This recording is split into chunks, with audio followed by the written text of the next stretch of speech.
there we are. Hey guys, this video is about non-caloric sweetened drinks, also known as diet sodas. That's the topic of the video. I get the question a lot of, is it better to have a diet soda? Is it better to just have the regular soda? Is it better to avoid them both? Is it better to avoid one and not the other? What's the deal there? So that's the topic that I want to talk about today. However, keep in mind that this topic is under the umbrella of two bigger, broader topics. One of them is the diet culture, and the second one is artificial sweeteners. I'm not gonna deal with the specific of these bigger ones, but the ideas here are related to that, and they can spark some reflection towards those topics in you. My idea is first to present to you all the different points of discussion, what are the things that we think around this, and then present you my take on the thing. And hopefully when you finish this video you have some tools to make a decision for yourself, because I'm not trying to tell you what to do, I'm trying to tell you what I know and what I do, and based on that maybe help you with this problem. Awesome. So let me start by saying that the title of this video, refreshing, or where it will become more apparent at the end of the video, so hold on tight. Let's start by presenting the points of discussions, the things that people have in their, the discussions around this topic. I'm gonna just list the 4 and then I'll go through each one of them and then I'll present you my take. So here they are. Let's start with the first one. Is 0 calories are better than 150 calories. And 150 calories is usually the amount of calories in a regular soda, and so the reason for a diet soda to exist is because of this, right? It's better to have 0 calories to 150 calories. So that's the first thing. Diet sodas have no calories, right? That's the whole point of the thing. Second, diet drinks, diet sodas are associated. There has been studies showing association of diet drinks with a plethora of effects, all under the label of metabolic syndrome, right? Obesity, Alzheimer's disease, stroke. So those associations have been shown. There's research about it, and that that is an important topic of discussion. The third one is the behavioral aspect, and so here are two main schools of thought. So some people believe that diet sodas okay behaviors and promote behaviors that are problematic. Most of what they're talking about is that people will start doing some magic arithmetic. They're crazy calorie talk. So I can eat more dessert because I had diet soda. This doesn't really count, and so on. That's one. So it okays behaviors that are otherwise we wouldn't have. We wouldn't do. And the second aspect, behavioral aspect, that people talk about it a lot is that they promote and create a sweet tooth, right? So your body gets used to expecting drinks to be sweet, and you just raise the tolerance for that, and you're kind of always expecting sweeter. Those are the main behavioral things behind it. And then the fourth point is the insulin effect. The insulin effect, what I mean by that is that there's a lot of people that believe, with evidence and not, that diet sodas do have a negative impact in your sugar systems. And most of the people explains this impact with the following narrative. They believe that when your body receives a stimulus of something sweet, it reacts as if there's something sweet coming. And usually sweet things are sweet because they're high in calories. And so when you give your body something that is high, that is hey, I'm sweet, expect calories, but no calories come in, the body releases insulin, but there's no calories to be dealt with. And so you start tampering with the sugar system, you start messing with it, and that long term creates problems with your the regulation of sugar in your body, right? And so those are the 4 points. So let's go point by point, and I'm gonna tell you what I know and what is my take on each point. So first one, yes, 0 calories are 0 calories. This is true. So if of all your care is calories, and if you're trying very hard to restrict calories, diet sodas do the trick. There's no denying that. There's some studies that have shown that artificial sweeteners have some kind of effect at that regard. So there's some studies showing that like some people do metabolize artificial sweeteners into calories, into energy, and so that's been problematized a little bit. But in general, the data that we have doesn't support this. The data that we have supports the idea that like artificial sweeteners are not metabolized by the body into energy, and therefore they're not metabolized into fat. Good.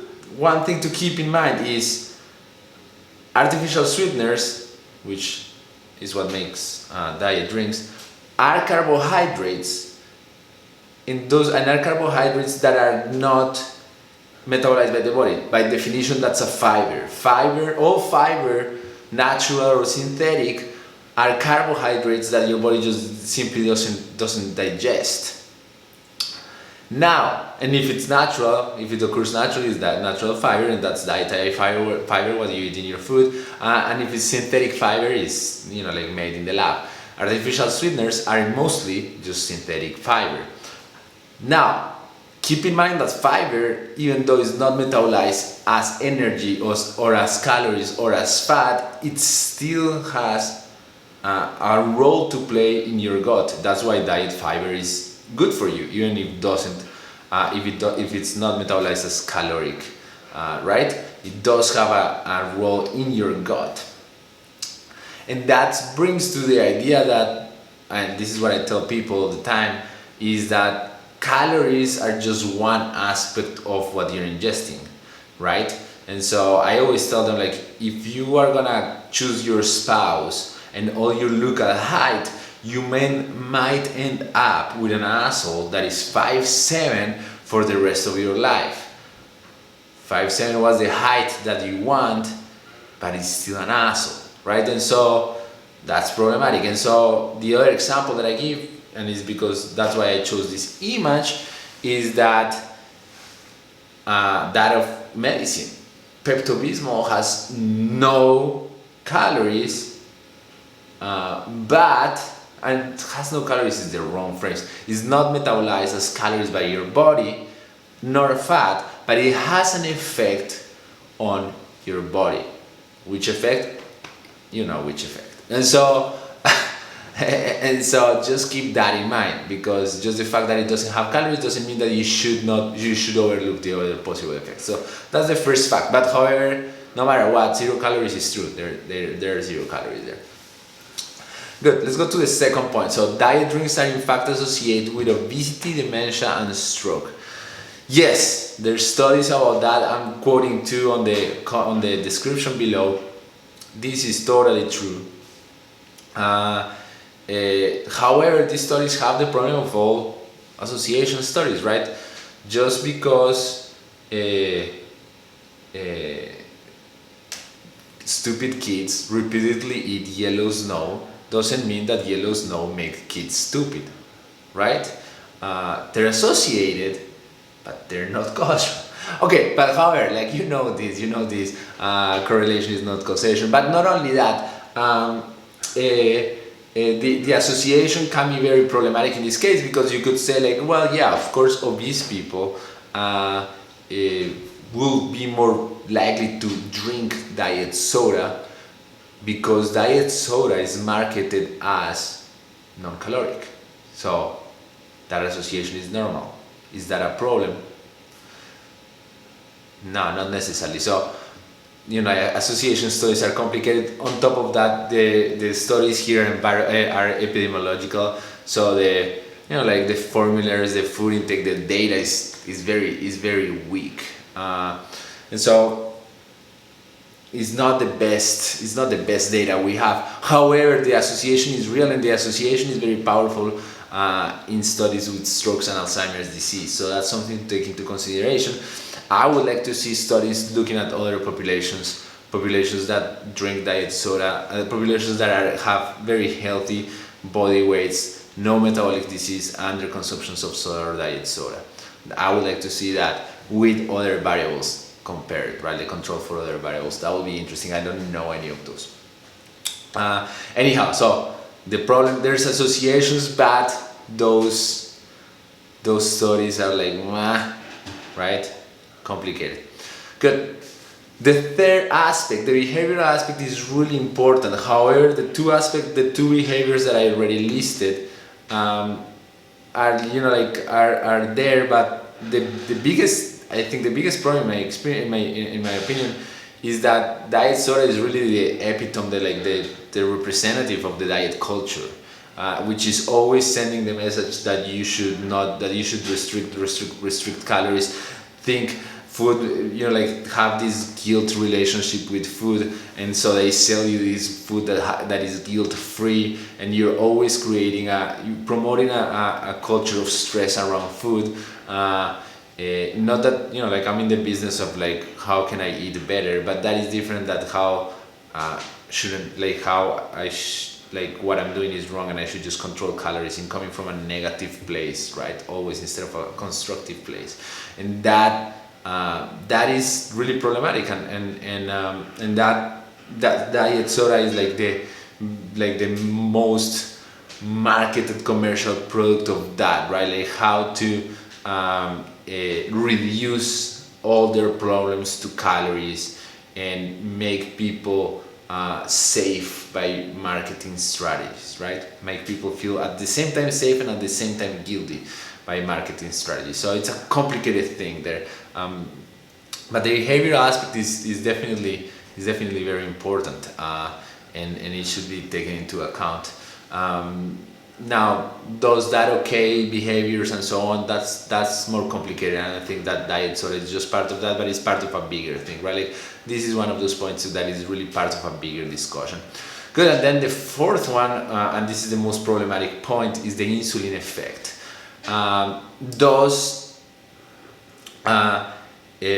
Do diet soda mess with your sugar system? And this one should be easier to tackle because this one is more measurable, right?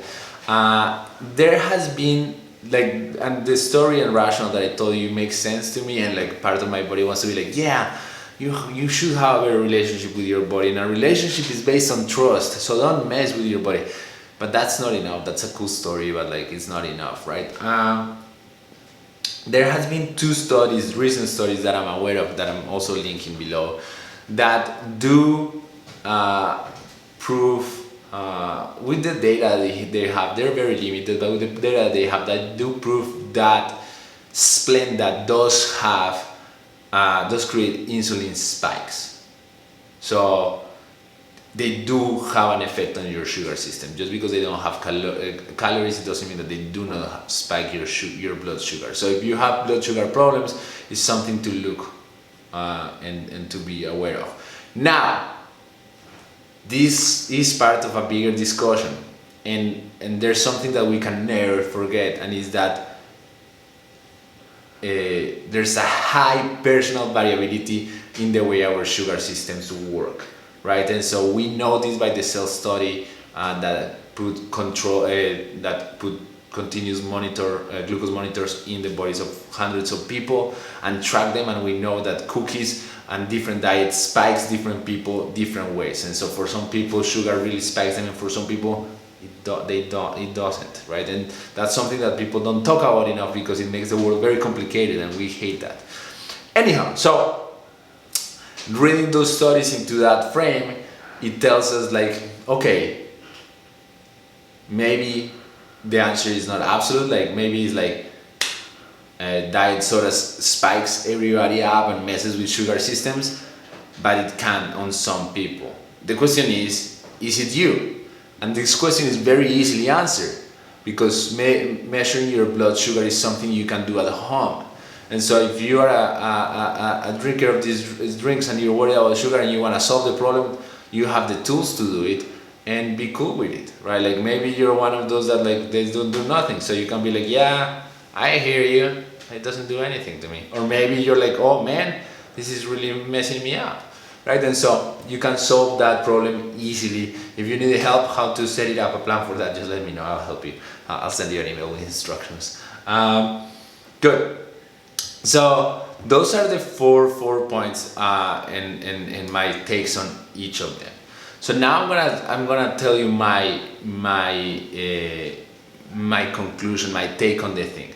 The first thing is that no matter what you're doing, you should do it with your eyes open. And by that I mean that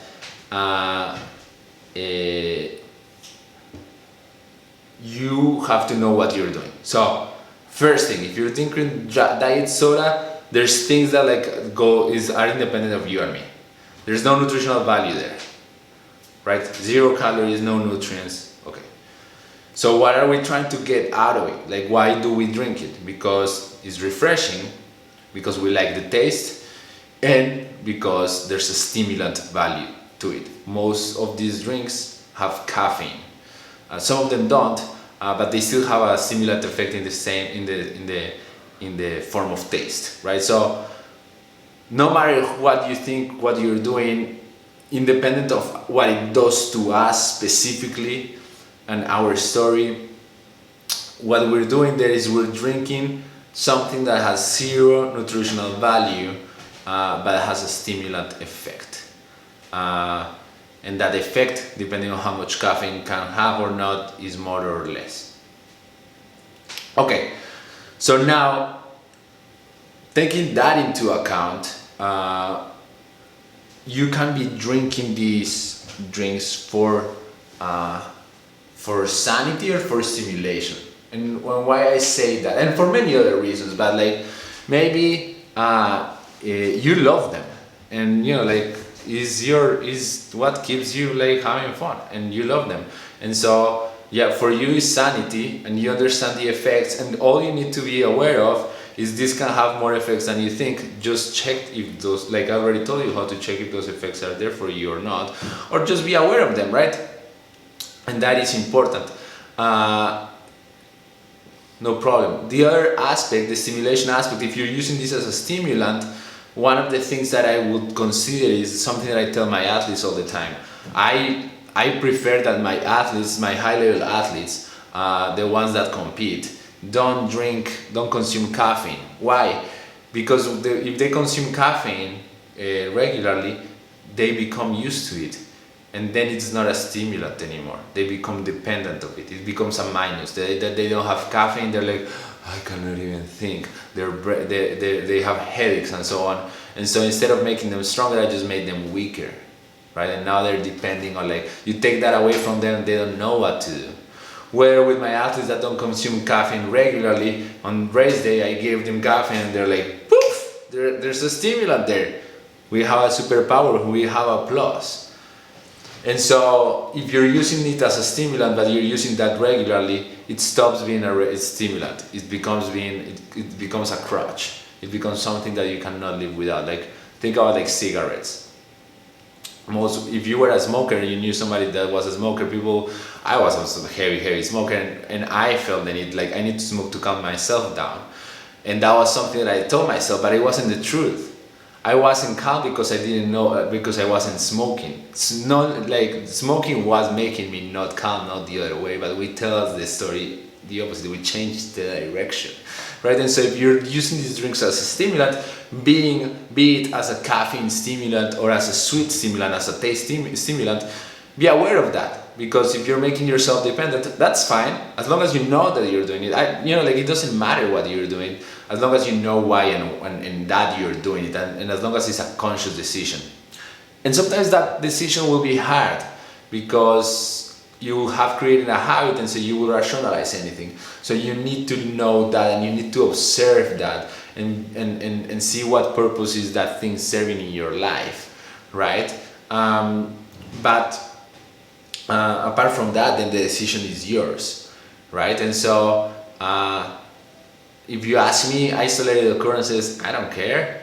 You wanna, it's Friday, you never have any of these drinks, you wanna have one, great, fantastic. That's what life is for. I also don't go out every night, but like on a Friday night, I might go, and that's fantastic. If I went out every night, it wouldn't be good for me. But that Saturday night, awesome. The same here, right? Like if you're using it as a stimulant, not to keep your sanity, but as a stimulant, and you do that regularly, then you're making yourself weaker. You're making yourself dependent of a substance, which is also fine, right? Like I want to throw that in there. It's also fine as long as you know you're doing it and you're cool with it, right? Like, what's also the problem? You could be like, yeah, I know what I'm doing, and I'm always gonna have my Diet Coke around. So what's the big deal? Fine, right? Like that's not a big deal.